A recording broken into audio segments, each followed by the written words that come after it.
Hello friends, स्वागत है आज की एक नई वीडियो में। ये वीडियो बहुत ज्यादा इंपॉर्टेंट होने वाली है क्योंकि ये पार्ट 2 है। ठीक है। आज हम लोग बहुत बहुत इंपॉर्टेंट टॉपिक्स की बात करेंगे। पहला तो हमारा है विषम पोषक पोषण। पहले हम लोगों ने बात की है जो पार्ट 1 है इसका, उसके अंदर हम लोगों ने बात की है स्वपोषक पोषण की। याद रखिए वो वीडियो भी देखनी बहुत जरूरी है क्योंकि है तो आप ही का सिलेबस पढ़ना तो आपको है आज भी और कल भी। तो चले रंध्र पर हमने टॉपिक खत्म कर दिए थे। पार्ट 1 खत्म हो गया था। अब हम लोग बात करने जा रहे हैं किसकी, पार्ट 2 की। देखो, आप लोगों ने पढ़ा हुआ है पहले कि समपोषी क्या होती है, स्वपोषी क्या होता है, विषम पोषी क्या होते हैं। ठीक है, ये सब आपने पढ़ रखे हैं। लेकिन अब जब आप लोग आगे बढ़ोगे, अगर आप लोग 11th में आते हो तो 8 से 10 टॉपिक्स आप लोगों को विषम पोषी के देखने को मिलेंगे। यहाँ आप लोगों को छोटा मामला है, कम मामला है, इसलिए अच्छे से याद कीजिए ना बस। 3 टॉपिक्स इसमें दे रखे हैं, ओनली ओनली फॉर कितने, 3 टॉपिक्स। तीनों को याद कर लीजिए। तो बहुत छोटी छोटी थ्योरी, सिर्फ थ्योरी तक भी नहीं लिखने मिलेगा, सबको याद रह जाएगा। देखो सुनो, सबसे पहले तो विषम पोषी के प्रकार।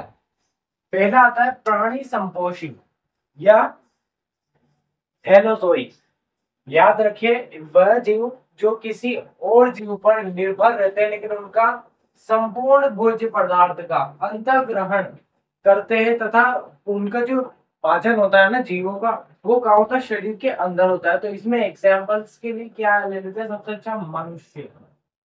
ठीक है, मनुष्य आ जाएगा।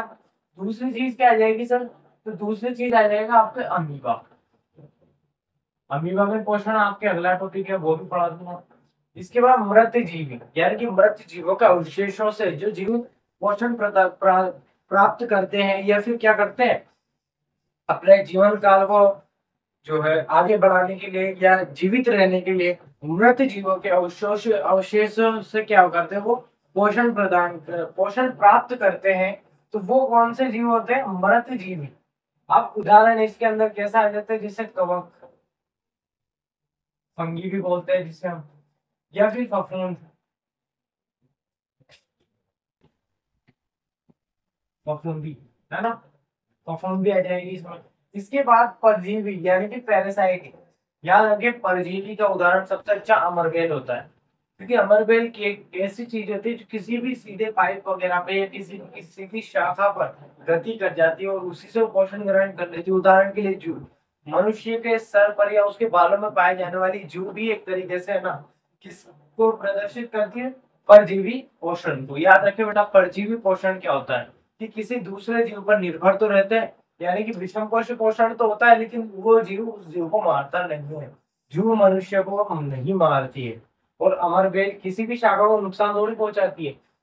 फीता कर्मी, गोल कर्मी, प्लाज्मोडियम वगैरह वगैरह इसके उदाहरण है। तो देखें, जू, प्लाज्मोडियम,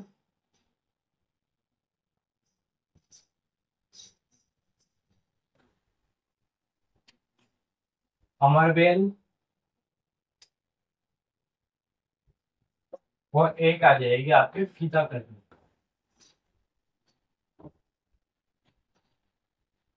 देखो थोड़ा सा ध्यान रखना, उदाहरण भी इंपॉर्टेंट होते हैं इनके। तो अब हम लोग नेक्स्ट टॉपिक की बात करने जा रहे हैं, वो कौन सा है हमारा, अमीबा में पोषण। अमीबा की संरचना आपको ध्यान रखनी है। एक याद करोगे, चार जो 3 बाकी है वो अपना आप याद हो जाएगी। पहले ये वाली याद करना बस, इसके साथ साथ ही बाकी सारी याद हो जाएगी। याद रखिए, अमीबा अपने पोषण को जब किसी खाद्य पदार्थ को या खाद्य कण को वो देखता है तो उसके जो पादाप या कूट पाद जो होते हैं ये आगे की तरफ गति करने लगते हैं, और इस मोशन की वजह से अपने आप के अंदर इस खाद्य कण को पहुंचा देता है। इसी तरीके से बस इस क्रम को बताया रखा है। जब इस तरीके से वो अपने अंदर लेता है तो ये कण, खाद्य कण जो होता है, ये इसके अंदर चला जाता है। अब मैं आप लोगों को स्क्रीन पर एक फोटो दिखा देता हूँ। उस फोटो में आप लोगों को दिखाई दे रहा होगा कि ये सारी चीजें और इधर कुछ डिटेल्स लिखी हुई है। ये डिटेल्स सिर्फ इस चरण की लिखी हुई है। ये जो पूरा चरण यहाँ पर हो रहा है ये इसी चरण की बात हो रही है। मैं अभी आपको पढ़ के बता देता हूँ जिस चीज की मैं बात कर रहा हूँ। ऊपर ऊपर लिख रहा होगा अमीबा, उसके जस्ट नीचे लिख रहा होगा कि भोजन को अपने पादाप या कूटपाद की सहायता से घेर लेते हैं या घेर लेता है। ये आप लोगों ने देख लिया इस सेकंड कंडीशन में, थर्ड कंडीशन में दिख रहा है आपको। इसके बाद खाद्य रिक्तिका उत्पन्न होती है, घी वाली खाद्य रिक्तिका। याद रखें, जब वो खाने को अपनी तरफ आकर्षित करता है तो उसमें एक रिक्त स्थान बन जाता है, उसको क्या बोलते हैं हम, खाद्य रिक्तिका। ठीक है, फिर थोड़ा आगे बढ़ते हैं। तो खाद्य रिक्तिका में जैविक पदार्थों का विघटन सरल पदार्थों में किया जाता है। ठीक है, यही चीज हमारे मनुष्य में होगी। अगला टॉपिक वही है भाई, कि पहले एक छोटी सी चीज पढ़नी है बस। ठीक है, इसके बाद आगे, बचा हुआ खाना अपच कोशिका की सतह की ओर गति करने लगता है। पूरा मनुष्य वाली बात आ गई। ये पदार्थ शरीर से बाहर निष्कासित कर दिया जाता है। जिस तरीके से मनुष्य की पूरी पूर्ण पाचन क्रिया के बाद कर दिया जाता है, उसी तरीके से अमीबा में भी यही होता है। इसके बाद हम लोग एक सेकंड टॉपिक पढ़ने वाले हैं, वो है पैरामीशियम में पोषण। इसके लिए मैं आप लोगों को रिकमेंड डायरेक्ट कर देता हूँ। सामने एक चार्ट आ गया होगा, टाइप मेरी टाइपिंग लिखी हुई हो, उसके हिसाब से आप लोग देख लीजिएगा। अगला टॉपिक वेरी वेरी इंपॉर्टेंट है, वो है मानव में पोषण।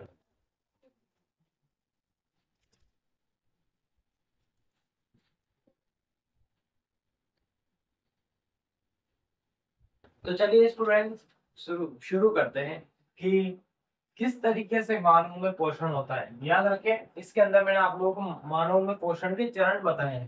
पहला है अंतःग्रहण, दूसरा है पाचन, तीसरा है अवशोषण, चौथा है स्वांगीकरण और पांचवा है बहिष्कृपण। इसी की हम बात कर रहे थे, जिसे जिसमें हमने अमीबा में लास्ट जो पॉइंट पढ़ा था, उसके अंदर त्याग के बारे में पढ़ा था। ये त्याग से संबंधित ही होता है। ठीक है, अब ये टॉपिक आप लोग जरूर याद कर लीजिएगा। ये जो चरण इसके दे रखे हैं, इसी के जरिए हम आगे की पढ़ाई करेंगे। याद रखना, ये टॉपिक थोड़ा बड़ा है। मेरी इच्छा थी कि मैं इसके लिए अलग से एक और पार्ट बना दूं तीसरा, लेकिन फिर क्या 6 मिनट की वीडियो में क्या मजा आता है। कम से कम 10-15 मिनट की तो हो, 18-20 मिनट की तो हो। ठीक है, तो चलिए अब हम बात करेंगे अंतःग्रहण की। अंतःग्रहण, मानव में अंतःग्रहण, मानव में अंतःग्रहण किसके माध्यम से होता है बेटा? मुख के माध्यम से। तो ये कुछ टॉपिक्स आते हैं उसके, तो मैं बता देता हूँ आपको। जैसे पहला आता है मुंह। मुंह में अंतःग्रहण होता है, ये इसकी परिभाषा में लिखा देता हूँ। मेरी 11 की परिभाषा, 11 में पूरा पाचन तंत्र आता है संपूर्ण, जो भी इसके टॉपिक्स सारे, बहुत सारे आपके हैं ही नहीं। ठीक है, तो जो है वो बता देता हूँ। इसकी परिभाषा बहुत अच्छी है मेरे पास।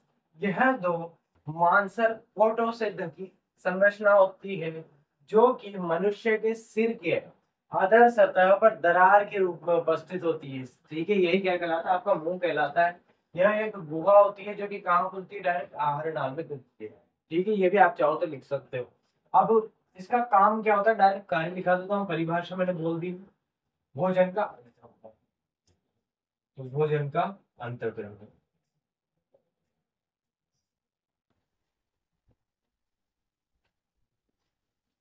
दूसरे टॉपिक की बात करेंगे सर, वो है क्या? दांत।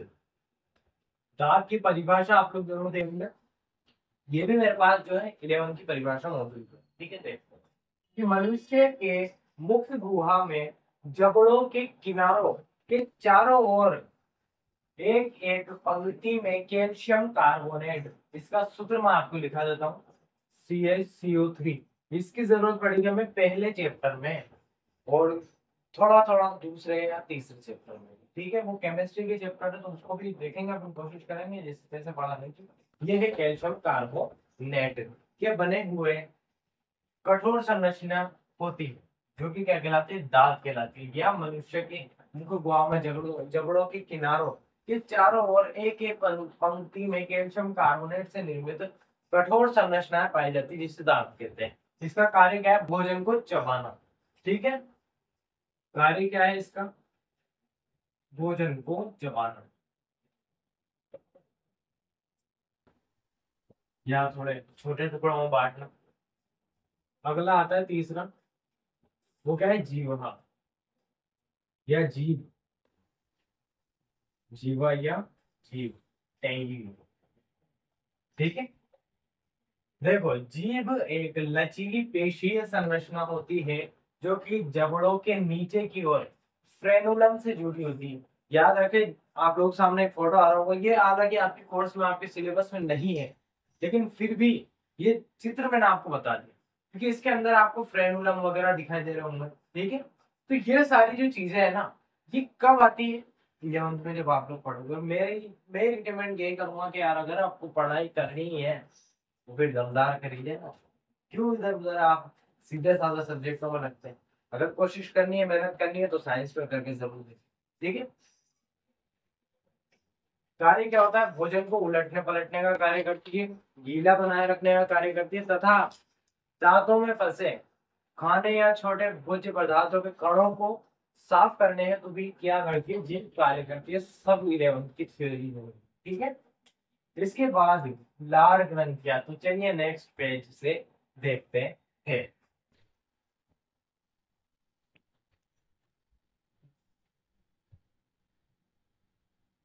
तो स्टूडेंट्स, बात आती है लार ग्रंथियों की। लार ग्रंथियों, देखो, लार ग्रंथियों से स्त्रावित रस को लार रस या लार कहा जाता है, जो कि भोजन को है ना गीला बनाता है, तथा इसमें उपस्थित एंजाइम भोजन को अलग अलग तरीके से पचाने का कार्य करते हैं।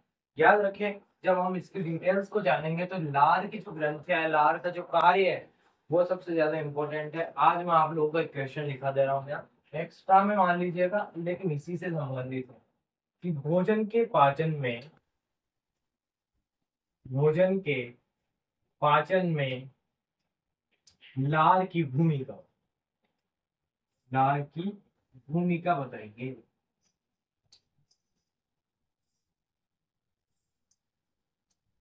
याद रखें, ये बहुत ज्यादा इंपॉर्टेंट क्वेश्चन है। ये आपके अभ्यास प्रश्नों में भी दिया गया है, और आपके किसी भी नोट्स में देख लीजिएगा, मेरे नोट्स में, खुद के बनाए हुए नोट्स में भी ये ऐड है। तो प्लीज यार इस क्वेश्चन को जरूर कर लीजिएगा। अगर आपको कर लेते हैं तो ठीक है, नहीं तो फाइनल वीडियो जरूर आएगी, जो ये वीडियो बताएगी कि कौन से क्वेश्चन इस पहले चैप्टर से इंपॉर्टेंट है। 8 से 10 प्रश्न या 20 से 30 प्रश्न भी हो सकते हैं। तो आप लोग देख लीजिएगा, छोटे से लेकर बड़े प्रश्न सभी आप लोगों को इस चैप्टर से संबंधित मिल जाएंगे। लेकिन इस चैप्टर में क्या है, इस क्वेश्चन को आप लोग जरूर याद कर लीजिएगा। और अगर आप लोगों ने कोई पार्ट देखा भी नहीं, कोई दिक्कत नहीं है, लेकिन पाचन, ये मनुष्य वाला पाचन जरूर देख लीजिएगा। इसके बाद हम बढ़ते हैं आगे कि भोजन ग्रसिका, ये क्या होती है, एक लंबी नलिका होती है, जो कि मनुष्य के मुख से कहाँ तक जाती है, अमाशय तक जाती है, जो कि क्रमानुकुंचन गति के फलस्वरूप भोजन को अमाशय में लाती है। बस अब देखो, ये जो होता है अमाशय, तो अमाशय की हम लोग बात कर रहे हैं। तो देखिए, अमाशय यह एक थैलीनुमा संरचना होती है, जो कि डायफ्राम के नीचे पाई जाती है। थैलीनुमा संरचना, ठीक है, नीचे गुहा में पाई जाती है, वो भी पाई हो गया, यानी कि लेफ्ट साइड। इसे जठर ग्रंथि भी कहा जाता है, क्योंकि यह क्या करती है, अम्लीय माध्यम तैयार करती है। अर्थात बच्चों ये क्या करता है, HCl का उत्पादन करते हैं, हाइड्रोक्लोरिक एसिड की। ये एसिड क्या करता है, हमारा जो भोजन होता है उसे सड़ने से बचाता है। और दूसरी चीज, उसमें उपस्थित रोगाणु अर्थात जैसे अपशिष्ट पदार्थों को जो शरीर को नुकसान पहुंचाता है या भोजन को नुकसान पहुंचाते हैं, तो उन्हें क्या करता है, ये खत्म कर देता है या मार देता है। ये कौन सा होता है, HCl, हाइड्रोक्लोरिक एसिड। अमाशय के लिए तो फोटो आ ही रहा होगा। तो ये अमाशय जो है, आप लोग इसका चित्र चाहो तो अलग से बना सकते हो, या फिर पूरे पाचन तंत्र को मिल जाएगा आपको। ठीक है। तो इसके अंदर अब अमाशय ग्रंथियों की हम लोग बात करते हैं। अब पहली चीज आती है इसमें पेप्सिन, दूसरी आती है HCl यानी हाइड्रोक्लोरिक एसिड, बात आ गई। और ये होती है श्लेष्मा। याद रखिए, नाक के द्वारा जब जुकाम के समय मनुष्य के नाक से बहने वाला पदार्थ, वो भी क्या होता है, श्लेष्मा ही होता है। अब सुने, पेप्सिन क्या करता है, पाचक एंजाइम होता है, जो कि प्रोटीन का पाचन करता है। और HCl क्या करता है, अम्लीय माध्यम तैयार करता है। अर्थात पेप्सिन क्रिया में भी क्या होता है बेटा, ये सहायक होता है। और लास्ट वाली चीज श्लेष्मा, ये तो क्या करती है, आमाशय के आंतरिक स्तर की रक्षा करती है। भैया एसिड है, तो एसिड को सिक्वेयर करने के लिए वैसा माध्यम भी तो तैयार करना है, वैसी परत भी तो होनी चाहिए जो उसे रोक सके। ठीक है। तो हम बात कर रहे हैं नेक्स्ट टॉपिक की, वो है छोटी आंत या क्षुद्रांत। छोटी आंत, देखो छोटी आंत मनुष्य भी आप लोग पाचन में देख रहे हैं। उसके अंदर लास्ट वाले पोर्शन में जो आप लोगों को लंबी हुई जो नलिका दिख रही है, यही क्या है, आपकी छोटी आंत। देखो कहने के लिए छोटी है, नहीं तो ये बड़ी आंत से भी लंबी होती है, लेकिन ये मोटाई में कम होती है, तो इसको क्या नाम दिया गया है, छोटी आंत। देखें, छोटी आंत के अंदर जो आंत रस पाया जाता है, ऑब्वियसली आंत के द्वारा स्रावित किए जाने वाले रस होंगे। तो आंत रस क्या करता है, कार्बोहाइड्रेट्स, कार्बोहाइड्रेट को या कार्बोहाइड्रेट्स को ग्लूकोज में परिवर्तित करता है। इसमें ग्लूकोज, वसा को वसा अम्लों में परिवर्तित कर देता है। वसा अम्ल, अर्थात ग्लिसरॉल। किसको परिवर्तित कर देता है बेटा, ग्लिसरॉल। और प्रोटीन को अमीनो अम्लों परिवर्तित कर देता है। ये थोड़ा इंपॉर्टेंट पोर्शन होता है इसका, अमीनो परिवर्तित कर देता है। अब ये 8 वाला पॉइंट इसके अंदर ए था, अब एक और आ जाएगा बी वाला। तो अच्छे से पढ़े आप लोग इस चीज को कि यकृत यानी कि जो लीवर होता है तथा जो अग्नाशय होता है से स्त्राव प्राप्त करती है। यकृत तथा अग्नाशय से स्त्राव प्राप्त करती है। कौन, आंतरस वगैरह जितनी भी चीजें होती है ना, लीवर बहुत सारे कार्य करता है आपके, जैसे मैं आपको बता देता हूँ कि हमारा यकृत आता है, लीवर जो होता है, लीवर वो क्या करता है, पित्त रस का स्त्रवण करता है। और लीवर के अंदर एक संरचना पाई जाती है कुछ मछली जैसी, जिससे ये आपका लीवर हो जाता है। तो लीवर के अंदर यहाँ पर इस जगह पर कुछ मछली जैसे आकृति पाई जाती है, तो इसे क्या बोलते हैं हम, पित्ताशय। तो बेसिकली काम तो इसी का होगा, नाम तो किसका होगा, लीवर का ही तो होगा। ये चीज क्या, लीवर या यकृत, ठीक है। तो जो लीवर है वो किसका स्त्रावन करता है, पित्त रस का। और पित्त रस क्या क्या बनाएंगे फिर आगे जाके, पित्त लवण, ठीक है, पित्त लवण। अब वसा है जो कि बड़ी गोलिका, गोलिका है, गोलिका है बोलेंगे तो जो बड़ी गोलिका होती है जैसे वसा, फैट किसमें है, बड़ी गोलिका, बड़ी गोली।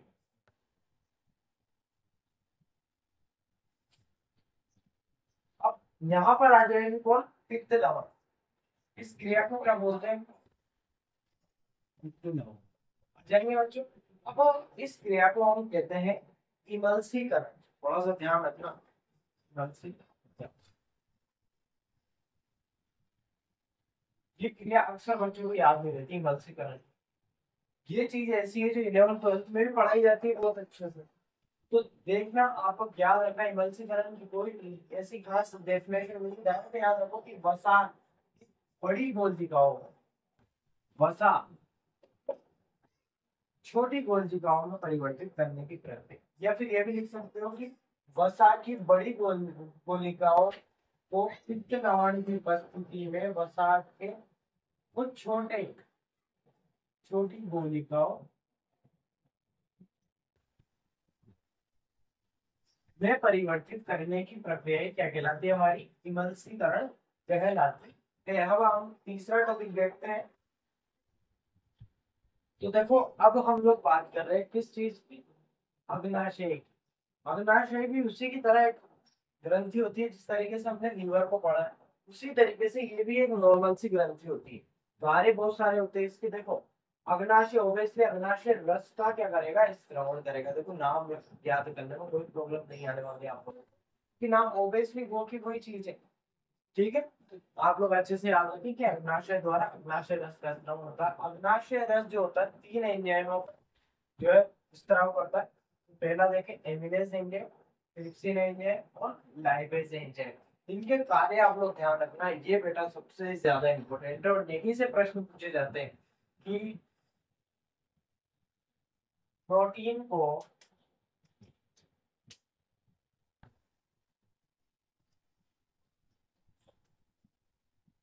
पेप्टोन्स में परिवर्तित करने के लिए किस एंजाइम की आवश्यकता होती है। तो वो होता है आपका कौन सा, ट्रिप्सिन, ठीक है। अगला क्या है, वसा। वसा का पाचन किसमें, वसा अंगों में। किसकी वजह से होता है, लाइपेज एंजाइम की वजह से। बताऊं ना, लाइपेज एंजाइम, ठीक है। अगला लास्ट बचा 3 ही है। एक स्टार्च आता है, ठीक है। स्टार्च को किसमें, ग्लूकोज में परिवर्तित, स्टार्च। कौन सा बाकी है, एमिलेज। एमिलेज परिवर्तित करता है किसमें, ग्लूकोज। तो ये चीज आप लोग थोड़ी सी याद रखें। अगला टॉपिक बहुत अच्छा है, शानदार वाला, आप लोगों को याद है किसी को? वो कौन सा है, बढ़िया। तो देखो, सबसे पहले तो एक और चीज आप लोग जान लो कि उसी के अंदर का टॉपिक है जो हमने अभी इससे पहले पढ़ा था। तो दार्थ ऑफ तो इनके काम क्या होता है कि अवशोषण का सतही क्षेत्रफल बढ़ा देते हैं। बस ये आप लोगों को ध्यान रखना है। अगर पूछ लिया जाए कि अवशोषण का सतही क्षेत्रफल बढ़ाने के लिए जिम्मेदार है, वो कौन है? गार्थ लोग। अब अगला टॉपिक है, लास्ट टॉपिक है, यह पाचन तंत्र का अंतिम भाग होता है, जिसका नाम क्या है? बृहदांत्र या बड़ी आंत। बड़ी याद की जब आप लोग 11th में आओगे तो 11th में जो है आप लोगों को पूरी साइंस वाइज हर एक चीज पढ़ाई जाएगी।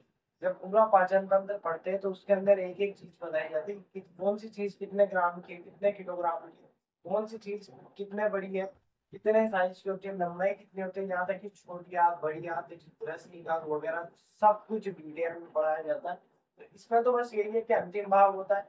इसके काम क्या क्या होते हैं, इसमें काम कौन कौन सी चीजें आती है या क्या, तो देखो यहाँ पर इस भाग में पहली बात तो जल का अवशोषण होता है। दूसरी बात ये कि बच्चे पदार्थ अर्थात अपचित या अर्धपचित भोज्य पदार्थों को शरीर से बाहर निकाला जाता है या बाहर त्यागा जाता है। ठीक है, तो बस पाचन तंत्र का तो फोटो आए क्या होगा, तो बस यहाँ से आप लोग बना लें। और नेक्स्ट टॉपिक में हम लोग मिलने वाले हैं, वो है मानव का श्वसन तंत्र। श्वसन तंत्र, इस टॉपिक के बाद ये वाला पार्ट आप लोगों का होगा पार्ट थर्ड। पार्ट थर्ड ये यहाँ तक तो पार्ट सेकंड की बात हम लोगों ने की। ठीक है, अब बस मैं यही कहूंगा कि यार इन चीजों को तो जरूर देख लो। पार्ट तीसरे में श्वसन तंत्र आ जाएगा, और पार्ट तीसरा जब श्वसन तंत्र से फ्री हो जाएगा तो सर कौन सा आएगा? फिर सर्जन तंत्र आ जाएगा। ठीक है, तो थैंक्स फॉर वॉचिंग, और पढ़ते रहिए और काफी कामयाब बनिए। Thank you so much.